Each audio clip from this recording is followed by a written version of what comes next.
പ്രിയപ്പെട്ട പ്രേക്ഷകർക്കും ഹീലിംഗ് ടച്ചിലേക്ക് സ്വാഗതം. കഴിഞ്ഞ ആഴ്ചയിൽ ക്യാൻസർ അറിയേണ്ടത് എന്തൊക്കെ, ക്യാൻസറിൽ എന്തൊക്കെയാണ് വാസ്തവം, എന്തൊക്കെയാണ് തെറ്റിദ്ധാരണ തുടങ്ങിയ ഒരുപാട് കാര്യങ്ങൾ നമ്മളോട് വളരെ ലളിതമായ ഭാഷയിൽ സംസാരിച്ചിരുന്നു ഡോക്ടർ ശ്രീ തോമസ് വർഗീസ്. ഇന്നും സ്റ്റുഡിയോയിൽ അദ്ദേഹം നമ്മോടൊപ്പമുണ്ട്. Doctor, welcome to the show. കഴിഞ്ഞ ആഴ്ച നമ്മൾ പറഞ്ഞു നിർത്തിയത് early detection and prevention of ക്യാൻസറിനെ കുറിച്ചാണ്. എന്താണ് ഏർലി ഡിറ്റക്ഷൻ? നമ്മൾ അഡ്വാൻസ്ഡ് ക്യാൻസറിനെ പറ്റി പറഞ്ഞു. അഡ്വാൻസ് സ്റ്റേജിലാണ് പലരും വരുന്നത്. നമുക്ക് ചികിത്സിച്ചാൽ വലിയ പ്രയോജനമൊന്നും ഉണ്ടാകാത്ത രീതിയിൽ ആൾക്കാർ വരുന്ന അവസ്ഥ. ഇന്ന് വികസിത രാജ്യങ്ങളിൽ ഒക്കെ ഈ ട്രെൻഡ് മാറി വരിക. കാരണം ആ രാജ്യങ്ങളിലൊക്കെ സാമൂഹികമായിട്ടുള്ള അവയർനെസ്, പത്രങ്ങള്, മീഡിയകള്, ടെലിവിഷൻസൊക്കെ എപ്പോഴും ആഹ്വാനം ചെയ്യാറുണ്ട്, നേരത്തെ അസുഖം നേരത്തെ കണ്ടുപിടിക്കൂ, സൗഖ്യമാകും എന്നുള്ളത്. ഞാൻ US പഠിക്കുന്ന കാലത്ത് ഞാൻ ശ്രദ്ധിച്ചിട്ടുണ്ട്, എല്ലാ ദിവസവും ടെലിവിഷനിൽ ഏതെങ്കിലും ഒരു പ്രോഗ്രാമിൽ അവർ പറയാറുണ്ട്, have you done your mammogram? Question ആണ് വരുന്നത്. Have you done your PSA, prostate specific antigen? Have you done your oral examination? അപ്പൊ ഇങ്ങനെയുള്ള ഒരു മെസ്സേജ് വരുമ്പം ന്യായമായിട്ടും ആൾക്കാർ ശ്രദ്ധിക്കും. നമ്മുടെ നാട്ടിൽ ഇങ്ങനത്തെ കാര്യങ്ങളൊന്നും ഇല്ല. രണ്ട് രീതിയിൽ ഞാൻ ഈ ഏർലി ഡിറ്റക്ഷനെ നിർവചിക്കാം. ഒന്ന്, രോഗം പ്രകടമായ രീതിയിൽ ഇല്ലാത്ത അവസ്ഥയിൽ നമുക്ക് അസുഖത്തെ കണ്ടുപിടിക്കാം. രണ്ട്, വളരെ നേരത്തെ ഇതിന്റെ സിംറ്റംസ് ഒരാളുടെ ശരീരത്തിൽ പ്രത്യക്ഷപ്പെട്ടെങ്കിൽ ഇതിനെ നമ്മൾ കണ്ടുപിടിക്കുക. ഈ രണ്ടും ഏർലി ഡിറ്റക്ഷന്റെ ഭാഗമാണ്. നേരത്തെ കണ്ടുപിടിച്ചു കഴിഞ്ഞാൽ വളരെ എളുപ്പം സുഖമാക്കാവുന്ന അസുഖമാണ് ക്യാൻസർ എന്നാണ് അങ്ങ് പറഞ്ഞു വരുന്നത്. അതെ അതെ അതെ, മിക്കവാറും എല്ലാ ക്യാൻസറുകളും.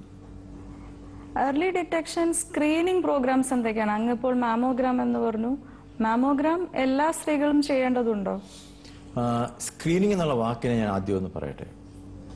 രോഗമില്ലാത്ത അവസ്ഥയിൽ രോഗമുണ്ടോ എന്ന് കണ്ടുപിടിക്കുന്ന പ്രക്രിയക്കാണ് സ്ക്രീനിങ് എന്ന് പറയുന്നത്. അതായത് രോഗിക്ക് അറിയാൻ പാടില്ല, പുറമേ ലക്ഷണങ്ങളൊന്നുമില്ല. അപ്പൊ ഞാൻ ലക്ഷണങ്ങളെ പറ്റി ഒരു വാചകം പറഞ്ഞിട്ട് ഇത് പറഞ്ഞോട്ടെ. ക്യാൻസറിന് അതിൻ്റെതായ ചില ലക്ഷണങ്ങളൊക്കെ ഉണ്ട്. ഒന്ന്, ചേഞ്ചിങ് ബവൽ ഹാബിറ്റ്സ് ഒരു സാധാരണ പ്രശ്നമാണ്. എന്ന് വെച്ചാൽ ഓൾട്ടർനേറ്റ് ആയിട്ട് ഡയറിയ വരിക, കോൺസ്റ്റിപ്പേഷൻ വരിക. രണ്ട്, അൺയൂഷ്വൽ ഡിസ്ചാർജ്. പല ആൾക്കാർക്കും അത് ത്രോട്ട് ഡിസ്ചാർജ് ആവാം, അത് ലങ്സിൽ നിന്ന് വരുന്ന ഡിസ്ചാർജ് ആവാം, വജനൽ ഡിസ്ചാർജ് ആവാം, ബ്ലഡിൽ കൂടെ പോകുന്ന അല്ലെങ്കിൽ മലം പോകുമ്പോൾ ഡിസ്ചാർജ് ആവാം. ഇങ്ങനെ പല ഏത് ഡിസ്ചാർജ് അൺയൂഷ്വൽ ആയിട്ട് വരുന്ന സംഗതിയാണോ ഇത് ക്യാൻസറിന്റെ ലക്ഷണമാകാം. ശരീരത്തിലുണ്ടാകുന്ന തടിപ്പുകൾ, അത് സ്തനത്തിലുണ്ടാകുന്ന തടിപ്പുകളാവാം, തൈറോയിഡിൽ വരാം, കവിളിൽ വരാം, സ്റ്റൊമക്കിൽ വരാം, ലങ്സിനകത്ത് വരാം, യൂട്രസിൽ വരാം, ഓവറിയിൽ വരാം. എവിടെ ഏത് അവയവത്തിലുണ്ടാകുന്ന അൺയൂഷ്വൽ സ്വെല്ലിങ്സ് ക്യാൻസർ ആവാം. ഭക്ഷണം ഇറക്കാനുള്ള വിഷമം, ഡിസ്ഫേജിയ, തടയുന്നു. ഇത് ഒരുപക്ഷെ ത്രോട്ട് ക്യാൻസറിന്റെ സിംറ്റം ആവാം. ഈസോഫാഗസ്, അന്നനാളത്തിലുള്ള ക്യാൻസറിന്റെ പ്രശ്നമാവാം. ആമാശയത്തിലുള്ള ക്യാൻസറിന്റെ പ്രശ്നമാവാം. ഇതുപോലെ തന്നെ നമ്മുടെ ശരീരത്തിലുള്ള മറുകുകൾ അത് വേഗം വലുതാവുക, അതിന് ചുറ്റും ചോര വരിക, ഇത് ക്യാൻസറിന്റെ ലക്ഷണമാവാം. ഡോക്ടർ ചോദിച്ചോട്ടെ, ഈ പറഞ്ഞ ലക്ഷണങ്ങളെല്ലാം ക്യാൻസറിന്റെ മാത്രമല്ലല്ലോ. ചേഞ്ചിങ് ബവൽ ഹാബിറ്റ്സ് എന്തെങ്കിലും ഒരു നിസ്സാര അസുഖം എന്ന് കരുതി മലയാളികൾ കൂടുതലായിട്ട് സ്വയം ചികിത്സിക്കുന്നത് അങ്ങനെ ഒരു പ്രവണത ഉണ്ടോ? 100% യു ആർ റൈറ്റ്. കാരണം ഞാനീ പറഞ്ഞ സിംറ്റംസ് എല്ലാം ക്യാൻസറിന്റെ മാത്രമായിട്ട് ലേബൽ ഒട്ടിച്ച സിംറ്റംസ് വളരെ കുറവാണ്. ഈ പറഞ്ഞ വേറൊരു എക്സാമ്പിൾ ഞാൻ പറയാം. Discharge, bloody discharge from the body. ഇത് പൈൽസ് വരുമ്പോഴും ബ്ലഡ് പോകാം, ക്യാൻസർ വരുമ്പോഴും ബ്ലഡ് പോകാം. പക്ഷെ മലയാളിക്ക് മലത്തിൽ കൂടെ ബ്ലഡ് പോയ ഒറ്റ ഡയഗ്നോസിസേ ഉള്ളൂ, പൈൽസ്.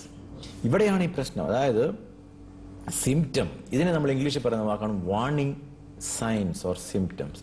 നമുക്കൊരു ലക്ഷണങ്ങൾ പറഞ്ഞു തരുക, നമ്മളിതിനെ ഇഗ്നോർ ചെയ്യാൻ പാടില്ല. ഈ ധാർമ്മികമായിട്ടും ഇന്ന് മലയാളിയുടെ സമ്പദ്ഘടന വളരെ കൂടിക്കഴിഞ്ഞു. ഫെസിലിറ്റീസ്, ഇഷ്ടംപോലെ hospitals, government hospitals, private hospitals, ഇഷ്ടംപോലെ ഹോസ്പിറ്റൽസ് ആയിക്കഴിഞ്ഞു. സിംറ്റംസ് ഉള്ളപ്പോൾ ഇതിനെ ഇഗ്നോർ ചെയ്തിട്ട് സ്വയം ചികിത്സിക്കുന്ന മലയാളിയായി മാറാതെ, വയറ്റില് ഭക്ഷണം കഴിക്കുമ്പോൾ പ്രയാസം ഉണ്ടാകുന്നു, ദഹിക്കുന്നില്ല, പ്രോബ്ലം ഉണ്ട്, ഗ്യാസ്, അത് മലയാളിക്ക് ഒറ്റ ഡയഗ്നോസ് ഉള്ളൂ, ഗ്യാസ്. ആ സ്ഥാനത്ത് ഇതൊരു ശരിക്കും സ്റ്റൊമക് ക്യാൻസർ ആണോ എന്ന് ചെക്ക് ചെയ്യാൻ, എൻഡോസ്കോപ്പി ചെയ്യാൻ നമ്മൾ റെഡിയല്ല. നമ്മൾ അടുത്ത കടയിൽ പോയി അപ്പം തന്നെ ഒരു ജലൂസിൽ വാങ്ങിച്ച് കഴിക്കും, ഒരാഴ്ചത്തേക്ക് സുഖം. അപ്പം ഇങ്ങനെ നമ്മൾ ഈ സിംറ്റംസിനെ ഇഗ്നോർ ചെയ്യുന്നതാണ് ഈ നേരത്തെ കണ്ടുപിടിക്കാൻ പറ്റാത്തതിൻ്റെ ഒരു വലിയൊരു കാരണം. സ്ക്രീനിങ് പ്രോഗ്രാം എന്ന് പറഞ്ഞാൽ ഈ വക ഒരു സിംറ്റം ഇല്ലെങ്കിൽ പോലും ക്യാൻസർ ഉണ്ടോ എന്ന് കണ്ടുപിടിക്കാൻ പറ്റുന്ന പൊസിഷൻ, ഇത് സാധ്യമാണ്. പക്ഷെ ഗവൺമെന്റ് ഓഫ് ഇന്ത്യ പോളിസി നിശ്ചയിച്ചിരിക്കുന്നത് സ്ക്രീനിങ് പ്രോഗ്രാം എന്ന് പറയുന്നത് സർവ്വസാധാരണമായി കാണപ്പെടുന്ന ക്യാൻസറുകൾക്ക് മാത്രം ആപ്ലിക്കബിൾ ആണ്. ഉദാഹരണത്തിന് ഏറ്റവും കൂടുതൽ പുകയില ഉപയോഗിക്കുന്ന സ്ഥലങ്ങളിൽ അല്ലെങ്കിൽ ആൾക്കാരിൽ വായിക്കാത്ത ക്യാൻസർ വളരെ കോമൺ ആണ്. സ്ക്രീനിങ് പ്രോഗ്രാം അതിന് വേണം യൂസ് ചെയ്യാൻ.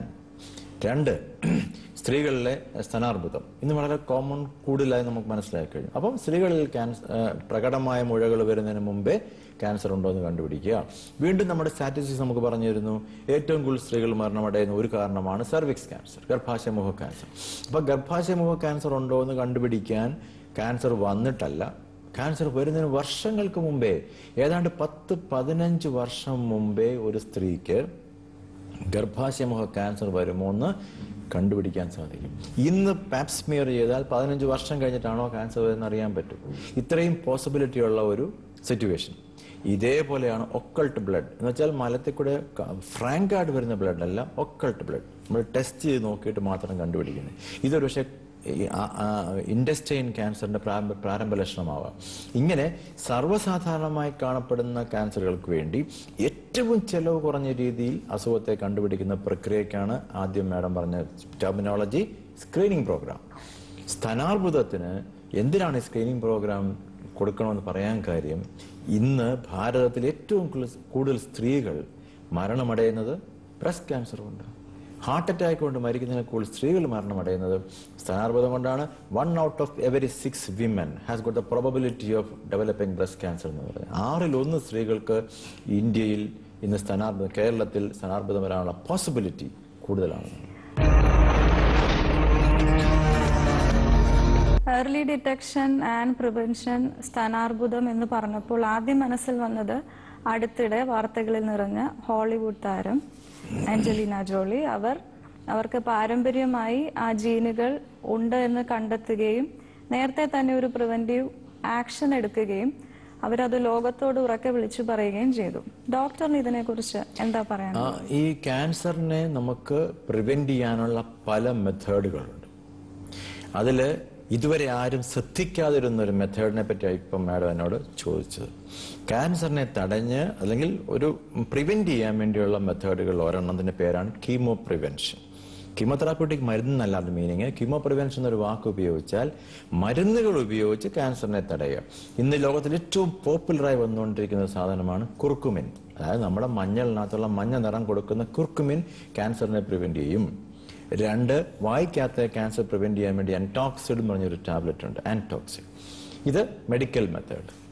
ഇതേപോലെ സർജിക്കൽ മെത്തേഡിൽ കൂടെ ക്യാൻസറിനെ നമുക്ക് തടയാൻ സാധിക്കും എന്ന് പറഞ്ഞൊരു എക്സാമ്പിളാണ് ആഞ്ചലിന ജോളിയുടെ ഇപ്പൊ പറഞ്ഞത്.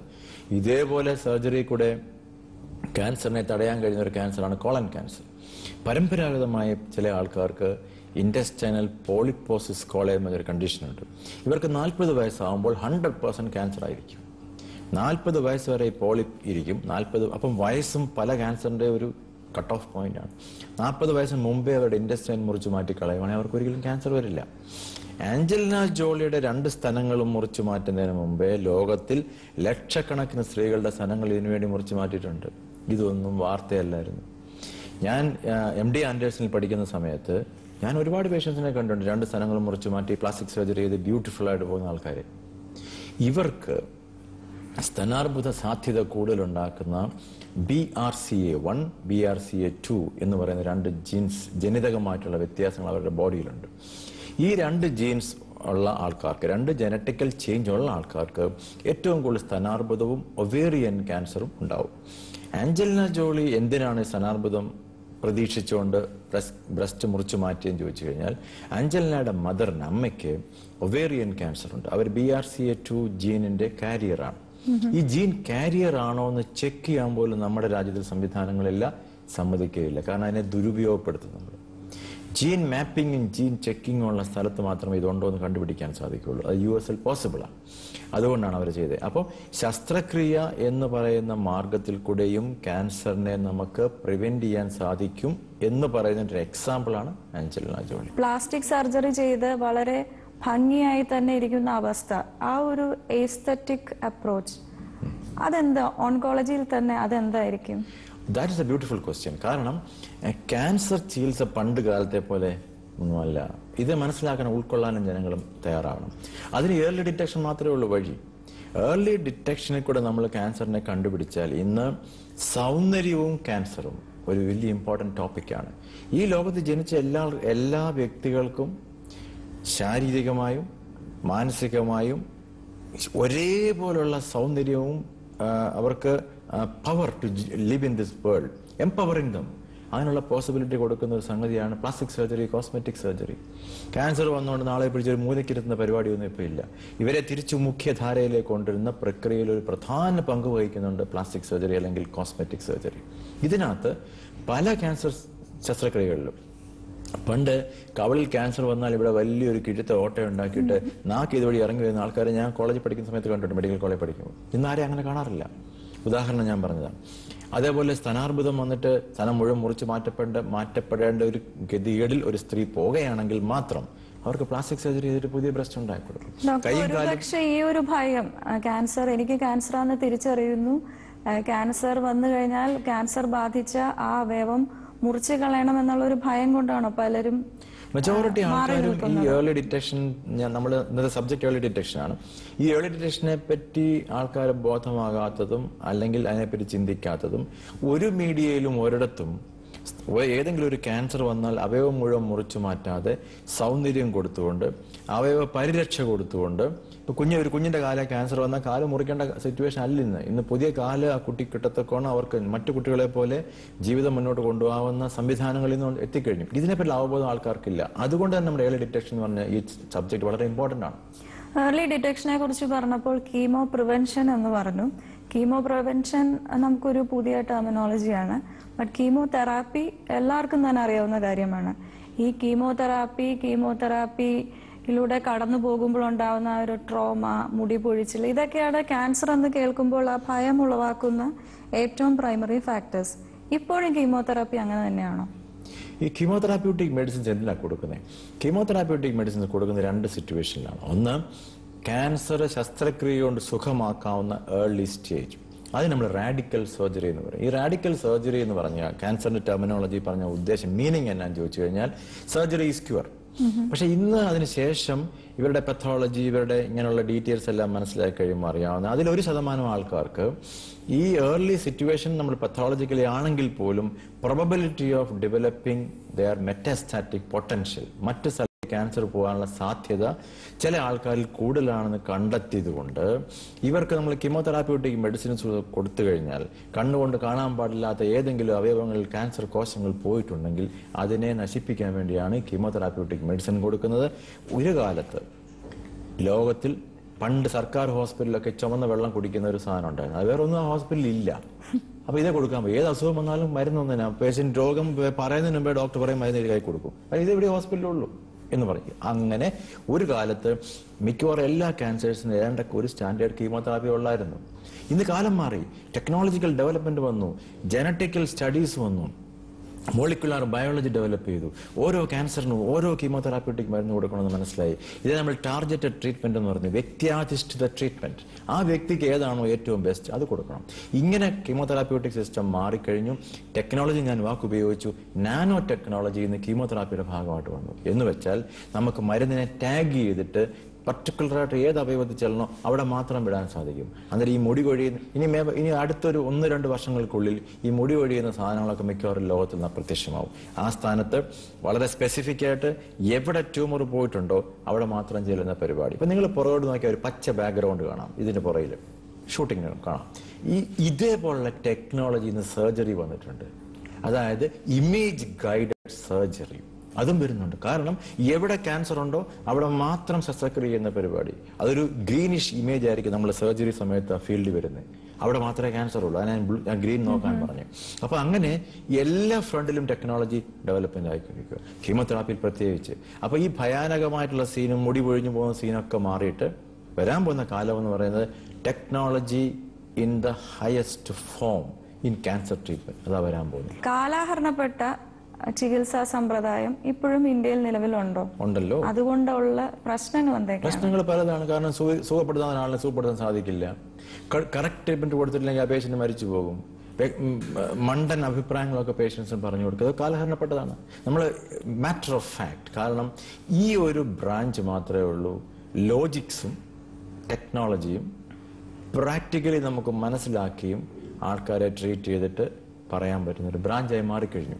ഇത് നമ്മൾ യൂസ് ചെയ്യണം. ഡോക്ടർ ഇപ്പോൾ പറഞ്ഞു രോഗത്തിനല്ല, ശരിക്കും രോഗിയെ കണ്ടാണ് ചികിത്സ. അതെ. ഒരേ അസുഖം തന്നെയുള്ള രണ്ട് രോഗികളെ രണ്ടായി കണക്കാക്കിയാണ് ചികിത്സയുടെ പ്രോട്ടോകോളും മറ്റും നിശ്ചയിക്കുന്നത്. അപ്പോൾ എനിക്ക് ചോദിക്കാനുള്ളത് രോഗിയുടെ കൂടെ വരുന്നവരുടെ ആ ഒരു ആറ്റിറ്റ്യൂഡിനെ കുറിച്ചാണ്. സാമൂഹിക പ്രസക്തി വ്യത്യസ്തങ്ങളായ ബിഹേവിയർ കാണുന്ന ഒരുപാട് പേരെ ഞാൻ കണ്ടിട്ടുണ്ട്. വൈഫിന് ക്യാൻസർ ആയതുകൊണ്ട് ഭാര്യയെ ഉപേക്ഷിച്ച് ഡൈവോഴ്സ് ചെയ്യുന്ന ആൾക്കാരെ ഞാൻ കണ്ടിട്ടുണ്ട്. മറിച്ച് പിതാവിന് ക്യാൻസർ ആയതുകൊണ്ട് ഒരു പ്ലേറ്റിൽ നിന്ന് ഭക്ഷണം കഴിക്കാൻ ആ ഫാമിലി 5-6 വെപ്പും കുടിയാവുന്ന ആൾക്കാരെ ഞാൻ കണ്ടിട്ടുണ്ട്. കാരണം അവർക്കറിയില്ല ക്യാൻസർ പകരുന്ന അസുഖമല്ല. ഓസ്ട്രസൈസേഷൻ എന്ന് പറയുന്നത് നമ്മൾ ഒറ്റപ്പെടുത്തുന്ന ഒരവസ്ഥ. ക്യാൻസറോ ഒന്നും ആളിന്റെ മാനസികമായി തകർന്നിരിക്കുന്ന വ്യക്തിയെ ഒറ്റപ്പെടുത്തി കഴിയുമെന്നുള്ള പ്രോബ്ലം, ഇതെല്ലാം ക്യാൻസർ ചികിത്സയുടെ ഭാഗമാണ്. പക്ഷേ ഇത് ഉണ്ടാവാതിരിക്കണം. ഞാൻ ഇപ്പോൾ വീണ്ടും പറയുന്നത് ഏർലി ഡിറ്റക്ഷനെ പറ്റി നമ്മൾ വിശദമായിട്ട് സംസാരിക്കണം.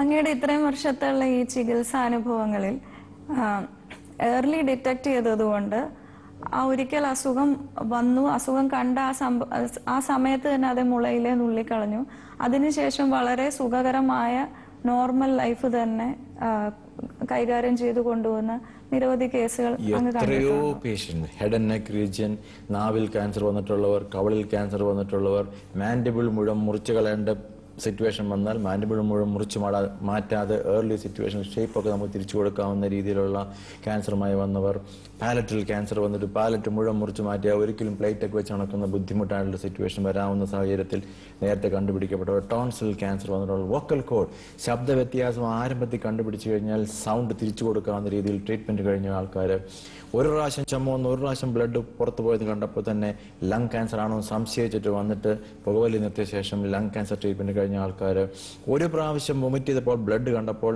എത്രയും പെട്ടെന്ന് എൻഡോസ്കോപ്പി ചെയ്യാൻ വേണ്ടി സന്മനസ് കാണിച്ച 68 വയസ്സുള്ള വല്യമ്മച്ച ഇന്ന് ഞാൻ മറക്കില്ല. എനിക്ക് എൻഡോസ്കോപ്പി ചെയ്ത് നോക്കണമെന്ന്, അവർക്ക് എൻഡോസ്കോപ്പി എൻ്റെ ഒരു കോയിലിട്ട് നോക്കണമെന്ന് പറഞ്ഞ് വന്ന പേഷ്യനെ ഞാൻ മറന്നിട്ടില്ല. ഏർലിയസ്റ്റ് സിറ്റുവേഷൻ വിത്ത് 1 സെന്റിമീറ്റർ സൈസുള്ള ക്യാൻസർ സ്റ്റൊമക് കണ്ടുപിടിച്ചിട്ടുള്ള സിറ്റുവേഷൻ. സെർവിക്സ് ക്യാൻസർ ഒരു പ്രാവശ്യം സ്ത്രീ പുരുഷ ബന്ധം കഴിഞ്ഞ ശേഷം ബ്ലീഡിങ് വന്നപ്പോൾ എനിക്ക് ചെക്കപ്പ് ചെയ്യാമെന്ന് വന്നിട്ട് സെർവിക്സ് ക്യാൻസർ കണ്ടുപിടിച്ചിട്ടുള്ള ആൾക്കാർ. ഇതൊക്കെയാണ് ഏർലി ഡിറ്റക്ഷന്റെ എത്രയോ ആൾക്കാർ. പക്ഷെ ഇതിനൊരു മനസ്സുണ്ടായിരിക്കണം. ഈ മനസ്സിലെ മാറ്റമാണ് നമുക്ക് ആവശ്യം. ഈ ഷോ കാണുന്ന ആൾക്കാർക്ക് ഈ ഇമേജ് ആണ് നമ്മൾ കൊടുക്കേണ്ടത്. അതായത് നേരത്തെ കണ്ടുപിടിക്കാനുള്ള ടെക്നോളജികൾ ഇഷ്ടം പോലെയുണ്ട്. ഇതിനെ നമ്മൾ ഉപയോഗിക്കുകയാണെങ്കിൽ ഈ ലൈഫ് നമുക്കൊരു ദൈവം ഒരു ആയുർദൈർഘ്യം തന്നിട്ടുണ്ട്, നോർമൽ പീസ്ഫുൾ ലൈഫ്. അത് നമ്മൾ ഓടിയെത്തിക്കണം. കാരണം ഇന്ന് ഇന്ത്യയിൽ ഏറ്റവും കൂടുതൽ ആൾക്കാർ യങ് ഏജ് ക്യാൻസേഴ്സ് വരുന്ന ലോകമായി മാറിക്കഴിഞ്ഞു. പണ്ടൊരാളൊരു ക്യാൻസർ പേഷ്യൻ്റ് എന്ന് പറഞ്ഞു കഴിഞ്ഞാൽ, വീണ്ടും ഞാൻ ബ്രസ്റ്റ് ക്യാൻസർ വരുന്ന ഏറ്റവും കോമൺ ക്യാൻസർ ആയതുകൊണ്ട് ഞങ്ങളുടെ പരീക്ഷയ്ക്ക് ഒരു ക്വസ്റ്റ്യൻ ചോദിച്ചു കഴിഞ്ഞാൽ ഡിസ്ക്രൈബ് ബ്രസ്റ്റ് ക്യാൻസർ എന്ന് പറഞ്ഞാൽ നമ്മൾ എഴുതാൻ പോകുന്ന 60-year-old ഫീമെയിൽ. ഇന്ന് കാലം മാറിയിട്ട് 20 വയസ്സുള്ള പെൺകുട്ടികൾ എൻ്റെ ബ്രസ്റ്റ് ക്യാൻസർ സർജറിക്ക് വരുന്നുണ്ട്. 18 വയസ്സുള്ള പെൺകുട്ടികളുടെ ബ്രസ്റ്റ് ക്യാൻസർ ഞാൻ മുറിച്ച് മാറ്റുന്നുണ്ട്. 30 വയസ്സിൽ താഴെയുള്ള ആൾക്കാരുടെ ക്യാൻസർ ഇൻസിഡൻസ് കൂടുന്നു. 8-7 വയസ്സിൽ പുകവലി ആരംഭിക്കുന്ന കുട്ടികളെ ഞാൻ കാണിച്ചു തരാം. കേരളത്തിൽ ഏറ്റവും കൂടുതൽ ഇൻഫ്ലക്സ് വന്നേക്കുന്ന നോർത്ത് ഇന്ത്യൻ, ബംഗാൾ, ബീഹാർ തുടങ്ങിയ സ്ഥലങ്ങളിലെ ആൾക്കാരാണ്. പാൻപരാഗ് 5 വയസ്സിൽ ഇട്ടുകൊണ്ട് സ്കൂളിൽ പോകുന്ന കുഞ്ഞുങ്ങളെ ഞാൻ കാണിച്ചു തരാം. 18 വയസ്സാകുമ്പോൾ ലോകത്തിന്റെ യാതൊരു സൗന്ദര്യവും ദർശിക്കുന്നതിന് മുമ്പ് ഈ ലോകത്തിൽ നിന്ന് ഗുഡ് ബൈ പറഞ്ഞു പോകുന്ന കുട്ടികളെ ഞാൻ കാണിച്ചു തരാം. ഇതാണ് നമ്മൾ അറിഞ്ഞിരിക്കേണ്ടത്. ഏർലി ഡിറ്റക്ഷന്റെ പ്രസക്തി എന്താണെന്ന് ചോദിച്ചു കഴിഞ്ഞാൽ, സുഖമാക്കാവുന്ന സിറ്റുവേഷനിൽ നമ്മൾ എത്തേണ്ട സാഹചര്യത്തിൽ നിന്ന് പണം മുടക്കിയാൽ പോലും സൗഖ്യമാക്കാൻ സാധ്യമല്ലാത്തൊരു സാഹചര്യത്തിൽ ചെന്നിട്ട് പൈസയും പോവും, ആളും പോവും, പ്രയോജനമില്ലാത്ത രീതിയിൽ പൊയ്ക്കൊണ്ടിരിക്കുന്നു. അപ്പോൾ നമ്മൾ ഓരോ ഭാഗത്തിലെയും ഏർലി ഡിറ്റക്ഷനെ പറ്റി പറയാൻ താല്പര്യപ്പെടുന്നു. ഒരു രാത്രി ഉറങ്ങി എഴുന്നേറ്റാൽ ആർക്കും ക്യാൻസർ വരില്ല. പല മിഥ്യാധാരണകളാണ് പറയുന്നത്. ഡോക്ടറെ ഒരാഴ്ച മുമ്പാണ് കണ്ടുപിടിച്ച് അടുത്ത ആഴ്ച ആൾ മരിച്ചു പോയെന്ന് പറയും. ഇംപോസിബിൾ. ക്യാൻസർ നടക്കില്ല. വായ്ക്കകത്ത് ക്യാൻസർ വരണമെങ്കിൽ പുകയില ഉപയോഗിക്കുന്ന ആളിന് ആദ്യം വരുന്ന ചേഞ്ചിന്റെ പേരാണ് ല്യൂക്കോപ്ലേക്കിയ. വായിൽ വെളുത്ത പാടുകൾ ഉണ്ടാവും. ഇത് നമ്മൾ ഇഗ്നോർ ചെയ്ത് കഴിയുമ്പോൾ കുറച്ച് കഴിയുമ്പോൾ അതൊരു ചുവന്ന പാടായിട്ട് മാറും. അതിന് ഞങ്ങൾ എറിത്രോപ്ലേക്കിയ എന്ന് പറയും. അതിനർത്ഥം സെല്ലുലാർ ചേഞ്ചസ് വായിക്കകത്ത് സംഭവിച്ചു കഴിഞ്ഞു. ഇതൊരു മാറ്റത്തിലോട്ട് മാറിക്കൊണ്ട് എവിടെ പാൻ പരാഗ് വെക്കുന്നോ അവിടെ തന്നെ വ്യത്യാസം ഉണ്ടാവും. എവിടെ പുകവലിച്ച് കൂടുതൽ വ്യത്യാസം ഉണ്ടാവും അവിടെ ഉണ്ടാവും. ഇവിടെ നമ്മൾ ഇഗ്നോർ ചെയ്ത് കഴിയുമ്പോൾ അവിടെ ഒരു അൾസറായിട്ട് വ്രണമായിട്ട് മാറും. ചോര ഒലിച്ച് പുറത്തു വന്നാൽ പോലും ഒരു ഡോക്ടറെ കാണാൻ വിമുഖത കാണിക്കുന്ന ആൾക്കാർ. മോണയ്ക്ക് ക്യാൻസർ വന്നു കഴിഞ്ഞാൽ നമ്മുടെ പുകയില ഉപയോഗിക്കുന്ന ചേട്ടന്മാരും ചേച്ചിമാരും കാണുന്ന അമ്മച്ചിമാരും ഒക്കെ ചെയ്യുന്ന ആദ്യത്തെ സ്റ്റെപ്പ് എന്നാണെന്നറിയാം. അല്പം കൂടെ പുകയില ചുരുട്ടി മൂട്ടി വെച്ചിട്ട് അവിടോട്ട് കയറ്റി വെക്കും. അപ്പൊ ഈ പുകയിലേക്ക് ഒരു പ്രത്യേകതയുണ്ട്, അനസ്തീസിയ ഇഫക്റ്റ്. അവിടെ വന്ന് നമ്പായി പോകും. അപ്പൊ പിന്നെ സന്തോഷമായി. അപ്പൊ അതൊരു മൗഢ്യമായിട്ടുള്ള ഒട്ടകപ്പക്ഷി തല കൊണ്ട് മണലിനകത്ത് പൂഴ്ത്തി വെക്കുന്ന പോലുള്ള സംഗതിയേ ഉള്ളൂ. എന്നാൽ ആ സമയത്ത് നമ്മൾ ഇത് വിദഗ്ധ ഡോക്ടറെ കണ്ട ശേഷം ഈ പുകയിലോട് പ്രത്യേകമായുള്ള അറിയേണ്ട കാര്യം, പുകയിലോട് ഗുഡ് ബൈ പറയാൻ വിഷമമാണ്. മാനസികമായ അഡിക്ഷൻ എത്തിക്കഴിഞ്ഞു. ഇതിൽ നിന്ന് പിന്മാറാൻ റെഡിയല്ല. പിന്നെ അങ്ങനെ സൗഖ്യമാവും. ഇതാണ് എന്റെ പ്രോബ്ലം. കേരളത്തിൽ പാൻ മസാല അങ്ങനത്തെ കാര്യങ്ങളെല്ലാം നിരോധിച്ചു കഴിഞ്ഞതല്ലേ? കേരളത്തിൽ പാൻ മസാല നിരോധിച്ചെന്ന് പറഞ്ഞിട്ട് കാര്യമില്ല. കാരണം പാൻ മസാല വരാൻ ഒരുപാട് വഴികളുണ്ട്. എത്ര കാലത്തോളം കേരളത്തിൽ ഔട്ട്സൈഡ് കേരള, അതായത് അന്യ സംസ്ഥാന തൊഴിലാളികൾ ജോലിയെടുക്കുന്നുണ്ടോ അത്രയും കാലവും കേരളത്തിൽ ഈ പാൻ മസാല ഉണ്ടായിരിക്കും. ഇത് അവരുടെ ജീവിതശൈലിയുടെ ഭാഗമായതുകൊണ്ട്. ഇതൊരു വലിയ സോഷ്യൽ കോസാണ്. ഇതേപോലെ പ്രശ്നമാണ് സർവിക്സ് ക്യാൻസർ. ഞാൻ പറഞ്ഞു, ഒരു പാപ്സ്മിയർ 25 രൂപ മുടക്കി സർക്കാർ ഹോസ്പിറ്റലിൽ ഫ്രീ ആയിട്ട് ചെയ്യുന്ന ഒരു ടെസ്റ്റ്. ഒരു പാപ്സ്മിയർ എടുത്ത് ടെസ്റ്റ് ചെയ്ത് കഴിഞ്ഞാൽ 40 വയസ്സ് കഴിഞ്ഞ പ്രായമുള്ള ഒരു സ്ത്രീ അവരവരുടെ ഹെൽത്തിനെ പറ്റി അവരൊരു ബോധ്യം അവരവർക്ക് തന്നെ ഉത്തരവാദിത്വം ഉണ്ടായിരിക്കണം. പാപ്സ്മിയർ ചെയ്ത് കഴിഞ്ഞാൽ സർവീസ് ക്യാൻസർ വരുമെന്ന് കണ്ടുപിടിക്കാൻ സാധിക്കും. ഉണ്ടെങ്കിൽ തന്നെ ഇന്ന് യൂട്രസ് പോലും മാറ്റാത്ത സിമ്പിൾ സർജറീസ് ഇന്ന് അവൈലബിൾ ആണ്. ഒവേറിയൻ ക്യാൻസർ 40 വയസ്സ് കഴിഞ്ഞാൽ ഒരു അൾട്രാസൗണ്ട് ചെയ്താൽ ഓവറിയിൽ ക്യാൻസർ ഉണ്ടെന്ന് കണ്ടുപിടിക്കാൻ സാധിക്കും. ഇന്ന് ബ്രസ്റ്റ് ക്യാൻസർ എന്തുമാത്രം കോമൺ ആയിട്ടുണ്ടോ ഇതേ ഫ്രീക്വൻസിയിൽ ഇന്ന് വളർന്നുകൊണ്ടിരിക്കുന്ന അസുഖമാണ് ഒവേറിയൻ ക്യാൻസർ. നേരത്തെ കണ്ടുപിടിക്കാൻ സാധിക്കും. ഇന്റർമെൻസ്ട്രുവൽ ബ്ലീഡിങ്, 2 മെൻസ്ട്രുവേഷൻസ് ഇടയ്ക്കുള്ള സമയത്ത് ബ്ലീഡിങ് ഉണ്ടാവുക, അല്ലെങ്കിൽ മെൻസ്ട്രുവേഷൻ തീർന്നു കഴിഞ്ഞ അമ്മച്ചിമാര് 40-50 വയസ്സിന് ശേഷം മാസം വരെ തീർന്ന ശേഷം ബ്ലീഡിങ് ഉണ്ടാവുക, അത് ഗോപ്യമായി വെച്ചുകൊണ്ടിരിക്കുന്നു. അത് പക്ഷേ എൻഡോമെട്രിയൽ ക്യാൻസർ ആവാം, യൂട്രസ് ക്യാൻസർ ആവാം. ചുമച്ച് ബ്ലഡ് പോകുന്ന ആൾക്കാരെ ചിന്തിക്കുന്നത് എനിക്ക് TB ആവാം, അല്ല ക്യാൻസർ ആവുമെന്ന് ആരും പറയാറില്ല. പലപ്പോഴും ചികിത്സിക്കുന്ന ഡോക്ടർമാർ പോലും പറയുന്നത് നമുക്ക് ആദ്യം TBക്ക് ചികിത്സിക്കാവുന്ന, ഒരു ഇൻവെസ്റ്റിഗേഷൻ പോലും ചെയ്യാതെ. അപ്പോൾ ഏർലി ഡിറ്റക്ഷന്റെ പ്രസക്തിയെ പറ്റി മനസ്സിലാക്കണമെങ്കിൽ കിട്ടുന്ന ബെനിഫിറ്റിനെ പറ്റി അറിയണം. അവിടെയാണ് ആ കീമോതെറാപ്പിയുടെ കാര്യം എനിക്ക് പറയാനുള്ളത്. ഏർലി ഡിറ്റക്ഷൻ നമ്മളൊരാളെ ചെയ്യുവാണെങ്കിൽ, ഇൻ സോളിഡ് ട്യൂമേഴ്സ് ചെയ്യുവാണെങ്കിൽ ഏറ്റവും വലിയ ബെനിഫിറ്റ് ഒന്ന് നിസ്സാരമായിട്ടുള്ള ശസ്ത്രക്രിയകൾ, ചെലവ് കുറഞ്ഞ ശസ്ത്രക്രിയ. പലപ്പോഴും ഈ നമ്മൾ ചെയ്യുന്ന പ്രൊസീജിയർ ചിലപ്പോൾ ഒരു ബയോപ്സി ആയിരിക്കാം, അതായിരിക്കും ആ ട്രീറ്റ്മെന്റിന്റെ ഫിനിഷ്ഡ്, പിന്നെ വേറൊന്നും ചെയ്യേണ്ട ആവശ്യമില്ല. 3, അങ്ങനെ നേരത്തെ കണ്ടുപിടിക്കപ്പെട്ട് കഴിയുവാണെങ്കിൽ പിന്നെ അഡ്വാൻറ്റേജ് എന്താണെന്ന് ചോദിച്ചു കഴിഞ്ഞാൽ പലപ്പോഴും ഈ പറഞ്ഞ കീമോതെറാപ്യൂട്ടിക് മരുന്നുകളൊന്നും ആവശ്യമില്ല, റേഡിയേഷൻ പലപ്പോഴും ആവശ്യമില്ല. പണം മാത്രമല്ല സേവ് ആകുന്നത്, ക്വാളിറ്റി ഓഫ് ലൈഫ് വളരെ വ്യത്യാസം.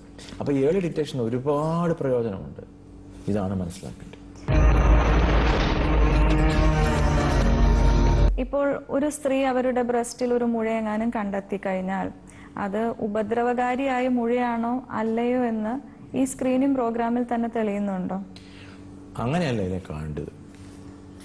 സ്ക്രീനിംഗ് പ്രോഗ്രാമിന്റെ പ്രൈമറി ഉദ്ദേശം എന്ന് പറയുന്നത് പ്രകടമായ രീതിയിൽ ഒരു ലക്ഷണങ്ങളും ഇല്ലാത്ത അവസ്ഥയിൽ കണ്ടുപിടിക്കുന്ന ഐഡിയലി സ്ക്രീനിങ് എന്ന് പറയുന്നത്. ഒരു സ്ത്രീയുടെ സ്ഥാനത്തിൽ മുഴ ഉണ്ടായിക്കഴിഞ്ഞാൽ നമ്മൾ ആദ്യം നോക്കുന്നവരുടെ ഏജാണ്. 18 വയസ്സുള്ള പെൺകുട്ടിയുടെ ബ്രസ്റ്റിൽ ഒരു മുഴ വന്നു കഴിഞ്ഞാൽ ന്യായമായിട്ടുള്ള കൺസെപ്റ്റ് അനുസരിച്ച് അതൊരു നോൺ ക്യാൻസറസ് ഗ്രോത്ത് ആയിരിക്കും. മാത്രമല്ല 60 മുതൽ 65% ബ്രസ്റ്റിലുണ്ടാകുന്ന മുഴകളും നിരുപദ്രവകാരികളായിരിക്കും. എന്നാൽ ഒരു 80 വയസ്സ് അല്ലെങ്കിൽ ഒരു 60 വയസ്സിന് മുകളിൽ പ്രായമുള്ള ഒരാളുടെ സ്ഥാനത്തിൽ മുഴ വന്ന ശേഷം ഇത് കുഴപ്പമൊന്നുമില്ലെന്ന് വെച്ചുകൊണ്ടിരുന്നു കഴിഞ്ഞാൽ പോസിബിലിറ്റി, മേജർ പോസിബിലിറ്റി എന്ന് പറയുന്നത് ക്യാൻസർ ആവാനുള്ളതാണ്. അപ്പം നമ്മൾ ഒരു സിംറ്റം കണ്ടു കഴിയുമ്പോൾ അതിനെ ഇഗ്നോർ ചെയ്യാതെ, ഇന്ന് മെഡിക്കൽ ഫെസിലിറ്റി ഇഷ്ടം പോലുള്ള ഒരു കാലഘട്ടത്തിൽ നമുക്ക് പ്രശ്നമില്ല എന്ന് തെളിയിക്കേണ്ടത് ഓരോ വ്യക്തിയുടെയും ധാർമ്മികമായിട്ടുള്ള ഉത്തരവാദിത്വമാണ്. അത് ഹോസ്പിറ്റലിൽ ഇരുന്ന് ഡോക്ടർക്ക് ആ ഉത്തരവാദിത്തം ചെയ്യാൻ പറ്റില്ല. അത് ചെയ്യേണ്ടത് നമ്മുടെ ഓരോരുത്തരുടെയും ആണ്. ഇവിടെ എനിക്ക് വേറൊരു ടെർമിനോളജിയുടെ നമ്മുടെ പ്രേക്ഷകർക്ക് വേണ്ടി ഇൻട്രൊഡ്യൂസ് ചെയ്യാൻ ആഗ്രഹമുണ്ട്. ഇതിന്റെ പേരാണ് ഹെൽത്ത് ഇക്കണോമിക്സ്. ഇത് അറിഞ്ഞിരിക്കണം, എങ്കിലേ ഈ ഡിസ്കഷനകത്ത് ഒരു ലോജിക് വരുള്ളൂ. എന്താ ഈ ഹെൽത്ത് ഇക്കണോമിക്സ്? ഹെൽത്ത് ഇക്കണോമിക്സ് എന്ന് പറഞ്ഞു കഴിഞ്ഞാൽ അതെൻ്റെ ഒരു പെറ്റ് ടോപ്പിക്കാണ്. ഹെൽത്ത് ഇക്കണോമിക്സ് എന്ന് പറഞ്ഞു കഴിഞ്ഞാൽ ഏറ്റവും കുറഞ്ഞ ഇൻവെസ്റ്റ്മെന്റ്, ഏറ്റവും കൂടിയ ലാഭം. ഇത് എല്ലാവർക്കും വേണ്ടതില്ല. ഏറ്റവും കുറഞ്ഞ ഇൻവെസ്റ്റ്മെന്റ്, ഏറ്റവും കൂടുതൽ ലാഭം. എങ്ങനെയാണ് ഇത് ഉണ്ടാകുന്നത്? അതിൽ ക്യാൻസർ ഈ ചികിത്സയെ പറ്റും. എങ്ങനെ സാധിക്കും? ഏർലി ഡിറ്റക്ഷൻ എന്ന് പറയുന്നതാണ് ഏറ്റവും കുറഞ്ഞ ഇൻവെസ്റ്റ്മെന്റിൽ ചെയ്യാൻ കഴിയുന്ന സാധനം. അങ്ങനെ ഏർലി ഡിറ്റക്ഷൻ ചെയ്തു കഴിഞ്ഞാൽ ഏറ്റവും കൂടിയ പ്രോഫിറ്റ് എന്താണ്? ഏറ്റവും ചെലവ് കുറഞ്ഞ രീതിയിൽ സുഖമാക്കുക, സൗന്ദര്യം തിരിച്ചു കിട്ടുക, ഏത് ജോലിയിൽ ഏർപ്പെട്ടിരുന്നോ ആ ജോലിയിൽ തിരിച്ച് വ്യാപൃതനാവുക, സമൂഹത്തിന്റെ മുഖ്യധാരയിൽ നിന്ന് മാറാതിരിക്കുക, and emotional and psychological benefit. ഇത് ഭയങ്കര ഡിഫറെൻ്റ് ആണ്.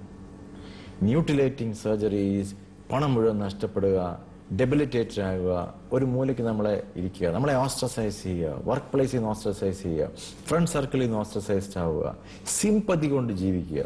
That should be out. തീർച്ചയായിട്ടും ക്യാൻസർ രോഗിക്ക് വേണ്ടത് സിമ്പതി അല്ല, എംപവർമെന്റ് ആണെന്ന് അങ്ങ് പറയുന്നു. കൊച്ചിയിൽ ഒരു ക്യാൻസർ സെന്റർ വേണം എന്നുള്ളതിനെ കുറിച്ചുള്ള ചർച്ചയിൽ അങ്ങയുടെ പ്രതികരണം ഒരു പ്രമുഖ ദിനപത്രത്തിൽ ഞാൻ കണ്ടു. അതിൽ അങ്ങ് കമ്മ്യൂണിറ്റി ഓൺകോളജി എന്നൊരു ടേം ഉപയോഗിച്ചിരുന്നു. അതിനെ കുറിച്ചൊന്ന് പറഞ്ഞു തരണം. സാമൂഹിക പ്രതിബദ്ധതയില്ലാതെ എത്ര നില സൗധങ്ങൾ സർക്കാരിന്റെ പണം മുടക്കി കെട്ടിപ്പൊക്കിയാലും it is of no use. നമ്മളൊരു സാധനം കൊണ്ടുവരുമ്പോൾ സമൂഹത്തിന് എന്ത് ബെനിഫിറ്റ്? ഈ സമൂഹത്തിന് ഇപ്പോഴും ഈ പറഞ്ഞ ഹോസ്പിറ്റൽസ് എല്ലായിടത്തും ഉണ്ട്. RCC ഉണ്ട്, ഗവൺമെന്റ് ഹോസ്പിറ്റൽസ് ഇവിടെയുണ്ട്. എന്തുകൊണ്ടെന്ന് ഇതങ്ങ് ഡെവലപ്പ് ചെയ്ത്. അപ്പൊ പുതിയൊരു സാധനം എന്തിനു വേണം? ഇപ്പോൾ ഉള്ള പ്രശ്നങ്ങളുടെ അല്ലെങ്കിൽ ഇൻസ്റ്റിറ്റ്യൂഷൻസിന്റെ പ്രോബ്ലം എന്താണ്? ഇപ്പോൾ ഉള്ള ഇൻസ്റ്റിറ്റ്യൂഷൻസിന്റെ പ്രോബ്ലം ഞാൻ മനസ്സിലാക്കുന്നത് ബേസിക്കലി ചികിത്സിക്കാൻ അറിയാൻ പറ്റുന്ന ഡോക്ടർമാരില്ലാഞ്ഞിട്ടൊന്നുമല്ല. അതൊക്കെ ചുമ്മാ മൗഢ്യമായ ധാരണയാണ്. എല്ലാം എടുക്കുമായ ഡോക്ടർമാരൊക്കെ തന്നെയായിരിക്കും. നമുക്കില്ലാത്തത് പോളിസികളാണ്. നമുക്ക് വേണ്ടിയത് പോളിസികളാണ്. എന്ത് പോളിസി? നമ്മളൊരു പുതിയ സെന്റർ വന്നു കഴിഞ്ഞാൽ ഇത് സമൂഹത്തിന് കൊള്ളാവുന്ന സംഭവമായിട്ട് മാറണം. ഇവിടെ എന്തുകൊണ്ട് ഇത്രയും ക്യാൻസർ കൂടി? ഇനിയിപ്പോൾ പുതിയ ഹോസ്പിറ്റൽ വരണമെങ്കിൽ കാരണം വേണം. കാരണം പറയുന്നത് ഏറ്റവും കൂടുതൽ ക്യാൻസർ കൂടിക്കഴിഞ്ഞു. ക്യാൻസർ എന്തുകൊണ്ട് കൂടി? ആര് കണ്ടുപിടിച്ചു? ആര് സയന്റിഫിക് സ്റ്റഡി നടത്തി?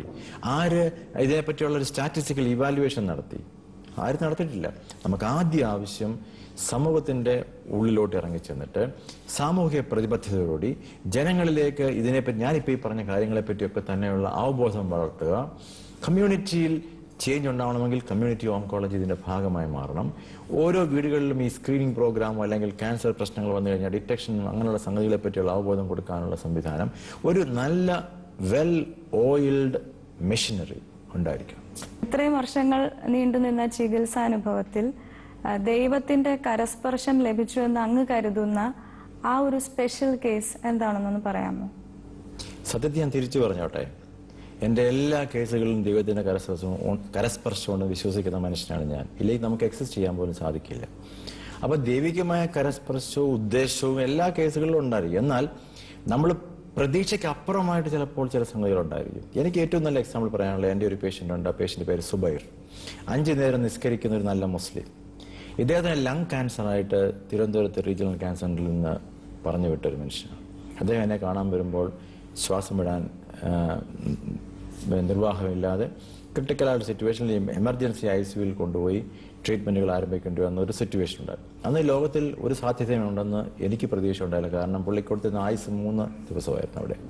അപ്പം ഈ പേഷ്യന്റിന് നമ്മൾ കൃത്യസമയത്ത് കൃത്യമായ രീതിയിലുള്ള ട്രീറ്റ്മെന്റ് ആരംഭിക്കുകയും ട്യൂമറിന്റെ ഉള്ള റെസ്പോൺസ് ഞാൻ കണ്ടത് ഒരിക്കലും പ്രതീക്ഷയ്ക്ക് നമുക്ക് ഉള്ള അല്ലെങ്കിൽ സാധാരണ കാണപ്പെടുന്ന രോഗികൾ ഇപ്പോൾ അല്ലായിരുന്നു.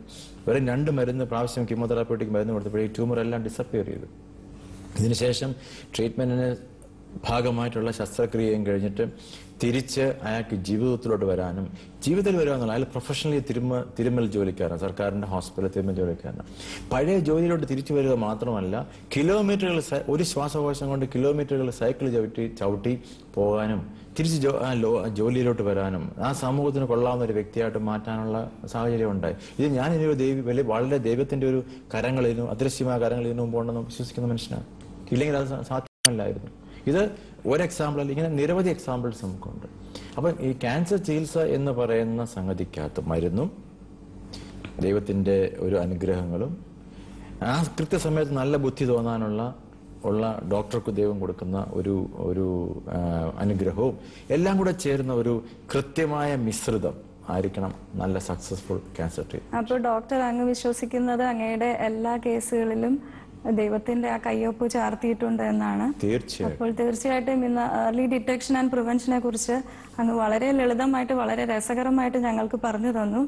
ഇതിന്റെ തുടർച്ച എന്നോണം cancer prevention starts in kitchen, അടുക്കളയിൽ നിന്നാണ് പ്രതിരോധം ആരംഭിക്കേണ്ടത് എന്ന വിഷയത്തെക്കുറിച്ച് ഡോക്ടർ തോമസ് വർഗീസ് അടുത്ത ആഴ്ച നമ്മളോട് സംസാരിക്കുന്നതാണ്. അടുത്ത ആഴ്ച കാണും വരെ എല്ലാവരോടും നന്ദി.